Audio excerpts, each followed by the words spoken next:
महाराष्ट्र चुनाव नतीजे आए तकरीबन आज 11 दिन हो चुके हैं, लेकिन पार्टी के अंदर जो सियासी घमासान मचा हुआ है, यहाँ तक कि अभी बीजेपी ने अपना विधायक दल का नेता भी नहीं घोषित कर पाया है। इस तरह से सिंधे को लेकर के एक बगावती सुर देखने को मिल रहा है। इन तमाम चीज़ों को आप कैसे देख रहे हैं? आज महाराष्ट्र में भाजपा को चोरी के मशीन से चुनाव जीते हुए 11 दिन हो गया। ये लोग जिस तरह से लोकतंत्र की हत्या करके चुनाव को जीते, आज वह चीज़ जो है शिंदे को समझ में आ रहा है कि हम चोरों और लफंडरों के बीच में फंस गए। जिन्होंने मुख्यमंत्री बनने का सपना देखा था, आज दोनों, या चाहे शिंदे हों या आपको अजीत पवार हों, दोनों के दोनों आज ठगा हुआ महसूस कर रहे हैं कि ठगों के बीच में इनकी ठगी हो गई। आज महाराष्ट्र की जनता के साथ इस महाराष्ट्र में ठगी हो गया। चोरी की मशीन और संवैधानिक संस्थाओं को ये लोग लूटने वाले लोग हैं। आज देख लीजिए, भाजपा 11 दिन चुनाव जीतने के बाद ये अपने विधायक दल के नेता तक नहीं चुन पाए।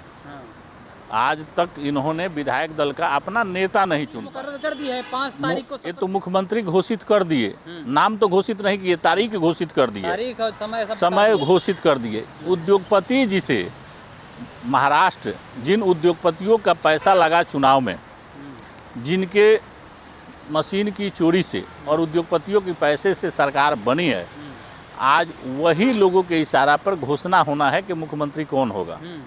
तो सबसे बड़ी बात है कि मुख्यमंत्री, तो इतना विलंब होने का कारण भी यही है कि इन लोग के पास लोकतंत्र बचा नहीं है पार्टी में। अगर पार्टी में लोकतंत्र बचा होता तो अब तक विधायक दल का नेता भी चुन लिया गया होता। और महाराष्ट्र का कह रहे हैं कि जो नरेंद्र मोदी और अमित शाह कहेंगे उस बात को हम मानने को तैयार हैं, कंडीशन के साथ। कंडीशन, अगर शिंदे का कंडीशन नहीं होता, बार्गेनिंग नहीं होता, शिंदे आज क्या कर रहे हैं? शिंदे का आज कोई सुनने वाला है?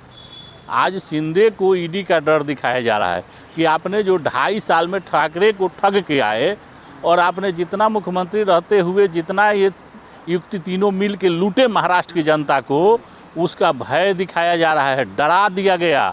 अब वो मुख्यमंत्री का कुर्सी नहीं मांगेंगे, उनको जो मिलेगा उसी पे संतोष करके समर्थन करेंगे। कि राजस्व विभाग, गृह मंत्रालय, वित्त मंत्रालय, इन तमाम मंत्रालय चाहिए, 12 पोर्टफोलियो दिए हैं। देखिए, शिंदे को अब सिर्फ ईडी मिलेगा, सीबीआई मिलेगा, इनकम टैक्स मिलेगा, उसी का डर मिलेगा, जिसके कारण अब मुंह खोलने वाले नहीं हैं। शिंदे के साथ भी ठगी हुआ। ये तो जो लोग, जो क्षेत्रीय पार्टी इस देश की भाजपा के साथ जाएगी, उनका हर्ष शिंदे की तरह होगा और उनका अंत आज वाईआरएस कामयाब नहीं हो पाएंगे। शिंदे नहीं हो पाएंगे। आज जगन मोहन का देखिए ना दशा, आंध्र प्रदेश में बीजेपी के साथ आए, आज जगन मोहन कहाँ है? उनका नाम लेने वाला है? आज जगन मोहन के साथ जो हुआ वही शिंदे के साथ हो रहा है। ये तो भाजपा के साथ जो भी जाएंगे उनका हत्या होगा। ये बैठा के ये लोग विश्वासघात करते हैं, चाकू घोंप देते हैं। 150 करोड़ जनता के पीठ में जिस तरह से इन्होंने चाकू घोंपने का काम किया, उसी तरह शिंदे के साथ होगा, अजीत पवार के साथ होगा। ये पार्टी जो है सिर्फ जो है ठगों का जमावड़ा है और ये ठगी लोग हैं। ये लोकतंत्र को खत्म कर रहे हैं दिन प्रतिदिन। आज इनके कार्यकाल में कहीं लोकतंत्र का बचा हुआ है? 3 दौर की जो मीटिंग हुई महायुति की, उसमें शिंदे नजर नहीं आए। अब देखिए, ये महायुति खत्म हो चुका है, अब ये सिर्फ भाजपा रह गया है वहाँ। और एक महायुति जो है ये अडानी और अंबानी और ये वहाँ के उद्योगपति को मान के चलिए। भाजपा का जो युक्ति है वो अब अडानी और अंबानी है। वहाँ शिंदे और अजीत पवार दोनों का काम खत्म। अब ये लोग तो जिस तरह से ये ईडी अपना इस्तेमाल डर दिखाएंगे, उस तरह से ये लोग अपना काम करेगा। तो महायुति की सरकार अगर बनेगी तो उसमें ये शिंदे का कोई महत्व नहीं रहेगा? ना शिंदे का महत्व रह गया, ना अजीत पवार का महत्व रह गया। इनको लॉलीपॉप जरूर मिलेगा, उसी लॉलीपॉप के आधार पर ये लोग रहेंगे खड़ा। लेकिन शिंदे ने तो कह दिया हम तो बाहर से भी समर्थन देने के लिए तैयार हैं, बाहर से भी समर्थन देंगे। वो डर है। जिसने सपना पाला कि हम मुख्यमंत्री बनने जा रहे हैं, आज उनको हाथ में कटोरा मिल गया, लॉलीपॉप मिल गया, तो इससे ज़्यादा बेइज्जती क्या हो सकती है? जो इन्होंने ठाकरे के साथ किया, आज वही वो उनके साथ हो रहा है। अरे प्रेशर ग्रुप है, प्रेशर बना रखा है। कोई प्रेशर आज इस हिटलरों के सामने कोई प्रेशर काम नहीं आएगा। ठगों की जमावड़ा है। लोकतंत्र आज चोरी की मशीन और इनके गलत संवैधानिक संस्थाओं पर दबाव बना के ये गलत चोरी से चुनाव जीतते हैं और जो इनके विश्वास में जाता है उनके साथ ये लोग विश्वासघात करने वाले लोग हैं। ये लोकतंत्र के बचाने वाले लोग नहीं हैं, ये लोकतंत्र के महाविरोधी हैं। लेकिन जिस तरह से 5 तारीख को तारीख मुकर्रर है कि गांधी मैदान में शपथ लिया जाएगा, लेकिन उनके न तो विधायक दल के नेता बीजेपी ने घोषित किया है और न ही मुख्यमंत्री का चेहरा बताया है। तो आखिर क्या आपको लग रहा है क्या हो सकता है? विधायक दल का नेता अगर चुनना होता तो संवैधानिक सिस्टम के तहत, पार्टी का जो संवैधानिक सिस्टम है उसके तहत चुनाव होता, लेकिन इसको तो उद्योगपति को चुनना है नेता, किसको मुख्यमंत्री, उनका पियादा कौन बनेगा। लेकिन समस्या क्या है कि फडणवीस के नाम पे भाजपा में ही बगावत है। अब भाजपा जो है खुद डिसाइड नहीं कर पा रही है। प्रधानमंत्री ने स्वयं मंच से घोषणा किया था कि फडणवीस मुख्यमंत्री होंगे, तो आज वो अपने वादा को निभा पाते हैं कि नहीं, ये भी देखेंगे फडणवीस जी। क्या होता है, कोई नया चेहरा आता है, ये उनका व्यक्तिगत मसला है, और वहाँ के उद्योगपतियों के इशारा पर उनके कौन पियादा मुख्यमंत्री बनते हैं, यह इशू है। महाराष्ट्र की जनता के साथ तो ठगी हो चुकी है और ये ठगा चुके हैं।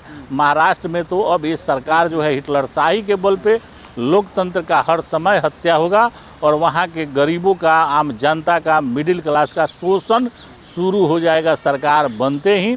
क्योंकि अब जो है वहाँ जो है हिटलर की सरकार चलेगी, वहाँ लोकतंत्र खत्म हो चुका है। तो मराठाओं के ऊपर एक ब्राह्मण नहीं चलेगा। एक आप बात बताइए,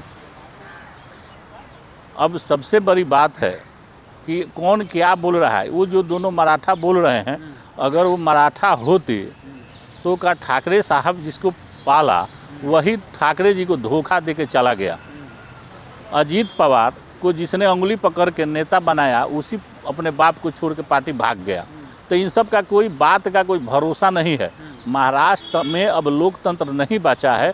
जो वहाँ के उद्योगपति और उनके पियादे जो चाहेंगे वही मुख्यमंत्री बनेगा, उसमें किसी पार्टी का नहीं है सिस्टम। ये तो पार्टी का एक फॉर्मेलिटी है, घोषित कर दिया जाएगा, उसको सब लोग मान लेंगे। जब उद्धव ठाकरे के बेटे को उप मुख्यमंत्री बनाने की जब बात हुई थी तो बीजेपी ने मना कर दिया था। उन्होंने कहा कि परिवारवाद का तमगा लगेगा। लेकिन अब शिंदे अपने बेटे को उप मुख्यमंत्री बनाए जाने की आ रही है, तो क्या उप मुख्यमंत्री बना करके इस तमाम मसले को शांत कर दिया जाएगा? देखिए, भाजपा में तो परिवारवाद जड़ तक समाया हुआ है।